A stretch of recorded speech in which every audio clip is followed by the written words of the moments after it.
नमस्कार मैत्रिणींनो. तर आज आपण एक मिठाईचा पदार्थ बघणार आहोत. कृष्ण जन्माच्या दिवशी आपण हे बनवू शकतो.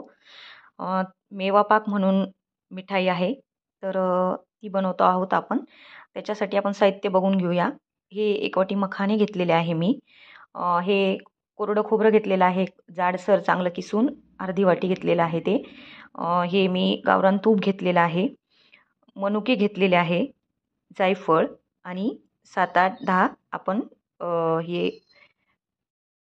बदाम घेतलेले आहे. आता चला आपण रेसिपीकडे वळूया. गॅसवर मी कढाई ठेवलेली आहे. त्यात आपण तूप टाकून घेऊया. तूप गरम झालं की आपण त्यात हे बदाम थोडेसे तळून घेऊया बारीक गॅसवर. बदाम लालसर झाले की आपण त्यात मनुके टाकून घेऊया. ते बी थोडेसे लालसर करून घेऊया आपण. हे काढून घेऊया आता एका प्लेटमध्ये. आता आपण मखाने भाजून घेऊया. बारीक गॅसवरच मखाने छान फ्राय करून घ्यायचे आहे. आणि तुम्हाला वाटलं तर तुम्ही दुसरे पण ड्राय फ्रूट्स वापरू शकतात अजून. मखाने थोडेसे आपल्याला लालसर करून घ्यायचे आहे. मखाने आपले थोडेसे लालसर झालेले आहे. आता आपण ते काढून घेऊया एका प्लेटमध्ये. आता आपण खोबरं भाजून घेऊया. आणि हे सगळं आपल्याला बारीक गॅसवरच भाजून घ्यायचं आहे. छान खोबरं आपलं छान भाजून झालेलं आहे.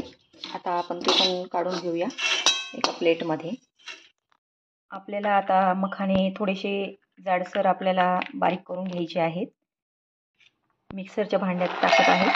एकदम बारीक नाही करायची आपल्याला, जाडसरच दळायचे आहे. आणि हे पण आपल्याला बारीक जाड दळून घ्यायचं आहे. या प्रकारे आपण असं जाड बारीक दळून घेतलेलं आहे मिक्सरमधून. एकदम बारीक करायचंच नाही आपल्याला, असं जाड बारीक करून घ्यायचं आहे आपल्याला. आता आपण पाक बनवून घेऊया. गॅसवर मी कढाई ठेवलेली आहे. मी हे अर्धा वाटी मी साखर घेत आहे. आणि याच प्रमाणात आपल्याला याच्या साखरेच्या दुप्पट आपल्याला पाणी घ्यायचं आहे. तर 1 वाटी आपण पाणी घेणार आहोत या वाटीने. हे बघा 1 वाटी मी पाणी टाकत आहे. आणि आपल्याला हा एकतारी पाक करून घ्यायचा आहे. आणि आपल्याला हलवतच राहायचं आहे. आपल्याला सारखं ढवळत राहायचं आहे हे मिश्रण. आणि आपल्याला एकतारी पाक करून घ्यायचा आहे याचा.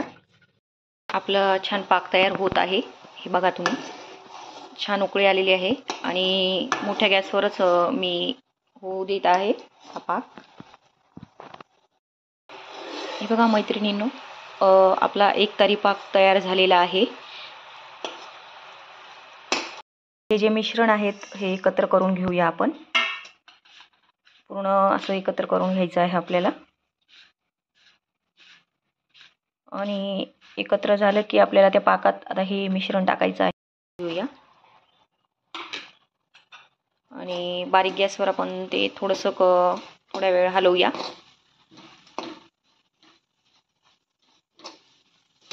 हे छान मिश्रण मिक्स झालेलं आहे. आता आपण गॅस बंद करून घेऊया.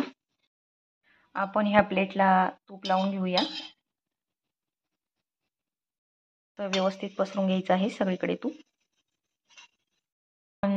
ताटलीत हे मिश्रण ओतून घेतलेलं आहे. आणि आता आपण जायफळ दाखवलं होतं ते जायफळ किसून घेतलेलं आहे. आणि असं व्यवस्थित आपल्याला याला प्रेस करून असं प्लेन करायचं आहे. आपलं हे छान प्रेस करून झालेलं आहे. आता आपल्याला हे थोडंसं गार झाल्यावर आपल्याला त्याच्या वड्या पाडायच्या आहेत. तर आपण आता हे गार होऊ देण्यासाठी सोडून देऊया. हे गार झालेली आहे मिठाई. आता आपण ती कापून घेऊया छान. आपली छान मिठाई कापून झालेली आहे. हे बघा किती सुंदर झालेली आहे मिठाई मेवा पाक. तर नक्की ट्राय करा माझ्या पद्धतीने मेवा पाकची रेसिपी. आणि माझे व्हिडिओ आवडत असतील तर माझ्या चॅनलला सबस्क्राईब करा, लाईक्स करा, कमेंट करा. धन्यवाद.